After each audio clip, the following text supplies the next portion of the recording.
goal of this DVD is for folks to learn how to use a collar properly and for them to get control over their dog and to have a better experience with their dog. And I'm not sure if some people understand the best way to go about that in a busy life.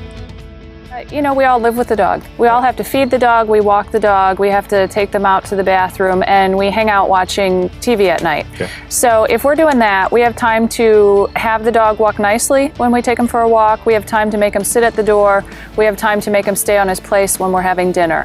Realistically, the first couple weeks, it's going to be really helpful if people can do maybe 10 or 15 minutes 1 or 2 times a day so that they get the hang of it. Okay. The most important piece is do a little bit of practice so you get the hang of it, so the dog learns the basics, and then just start incorporating it throughout your routine in the daytime.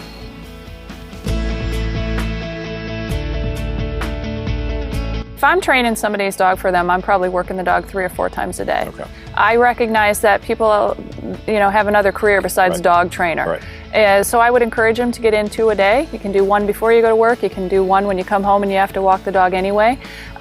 When you're hanging out on the weekends, though, incorporating it into your routine and incorporating your training when you're sitting around at night reading the paper. There's no reason a dog can't practice his down or his place commands when you're doing that. While you're watching TV. Absolutely. Just being around the family. Yeah. Okay.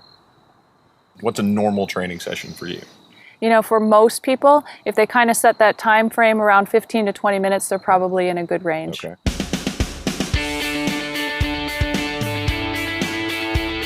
A lot of our customers, by the time they get to an e-collar, they're already frustrated with their dog. Yeah. So he's getting into the garbage, or he's these situations where you have this out of control dog.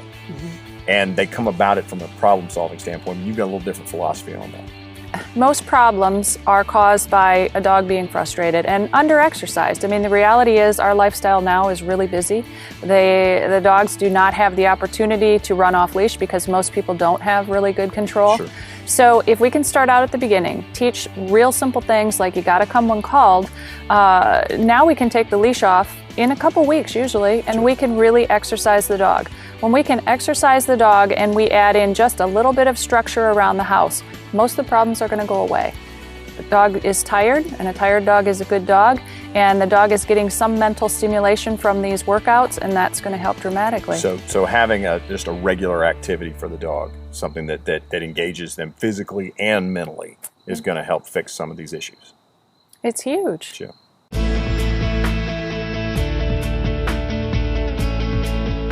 One of the things that I first noticed about your technique that was different from most folks is that you start with the e-collar on day 1.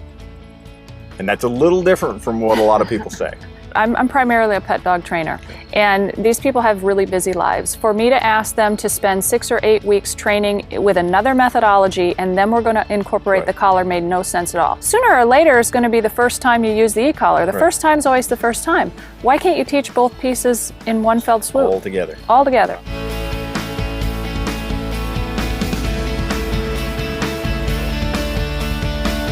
Tap, tap, tap.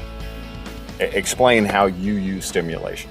I do a lot of button pushing, quite honestly, Okay. and people have told me that. Wow, Robin, you push the button a lot.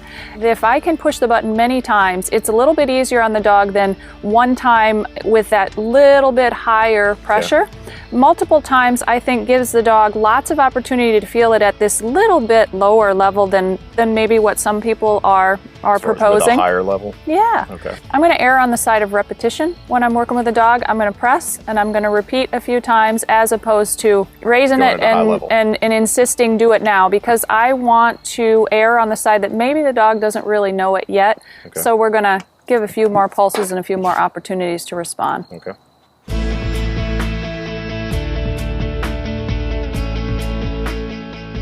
Collar conditioning is teaching 3 actions. Okay. I mean, it's not completed until you teach the dog to move toward you, move away from you, and stop and be stationary. Okay. That's complete collar conditioning. All right. The beginning phase is obviously we have to teach the dog that stimulation has meaning. It's not a random occurrence.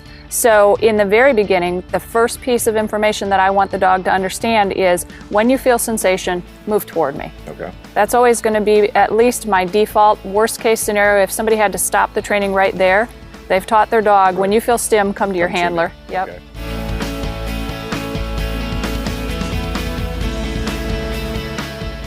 I think the biggest mistake that novice e-collar users make Okay. is they don't put it on snug enough. Okay. So They- too loose. Too moving loose. around. They think it's like a regular collar, Okay. and it's, dangling. If you think about the contact points touching the skin, Right. if the dog is sniffing the ground and the contact points aren't touching anything, Okay. the dog's not feeling Right. anything. So you can press the button all you want. You're not accomplishing anything. And then you're assuming that it's too low. Right. Raise And- the level, Raise level, dog Stands lifts up. his head up, and we get a jumping, yelping dog. big time. Okay. All right. Yeah. So how tight do you want it on them?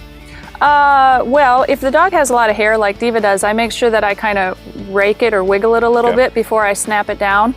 But I'm barely going to get a finger under there. Okay. It's snug. Okay. Yeah. So I don't like a collar to be able to move around much. I want it in one position and I want it to stay there. Yep. Okay. If the dog's scratching at it, it'll probably shift a little Sure, bit. sure. But if it's just freely moving Right. around, it's too Then loose. Too loose. Okay. Yeah.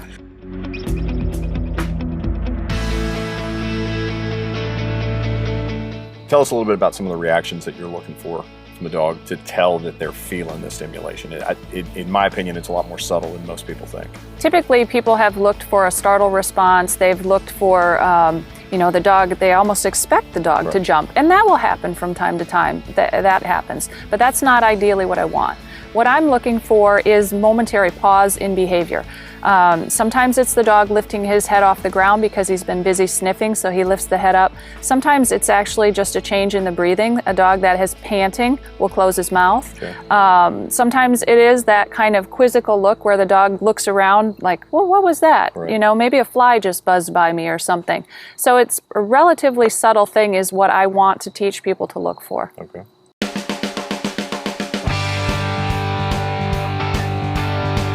People get stuck in the idea that low distraction is number 2, Right. and medium distraction is number 4, and high distraction is number 7. Well, there's days when 7 might not work in Right. high distraction. Okay. And so my thought process about it is don't even pay attention to the dial. What is the dog doing right now at this moment in time? If he's completely ignoring you and not noticing anything, your level is too low. Okay. If your dog is overreacting, he's startling, he's obviously feeling something but has no idea what to do, it's too high. Okay. But if your dog kind of has that, yes ma'am, Right. I know you're talking to me, I need to do something, we're just right. So it changes depending on the situation. Totally, Okay. totally.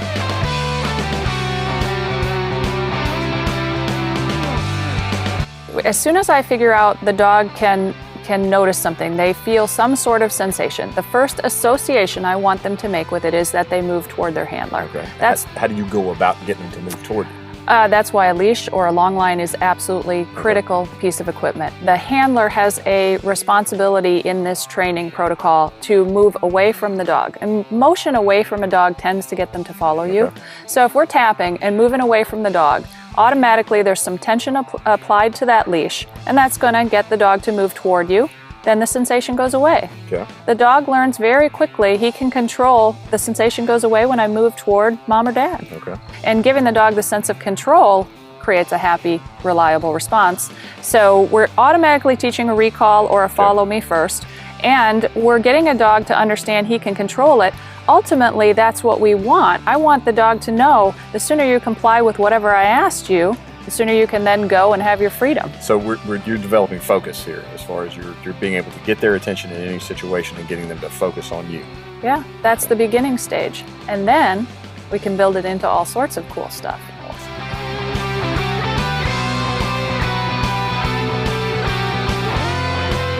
What's your take on when the dog should be wearing the collar?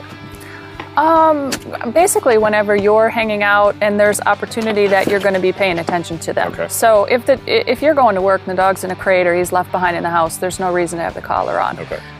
There's no reason to have the collar on at night when you're going to sleep. Okay. But when you get up in the morning, I like to put the collar on first thing because we got to take the dog out and Right. walk him and toilet him and that kind of thing. So it's on. Good opportunity there to do some training. Practice. Okay. Yeah.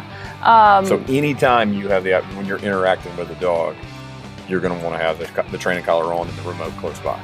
Ideally, and if you don't, if you set the remote down and an opportunity comes up where you feel like, whoa, this is something I would like to teach my dog to stop doing Right. or to do, rather than running and searching around for the remote, I would rather than people just deal with it in the moment. Okay. But ideally, keep the remote on you, especially for those first, I would say 4 or 6 weeks when Yeah. you're really trying to set some consistent habit with your dog. All right.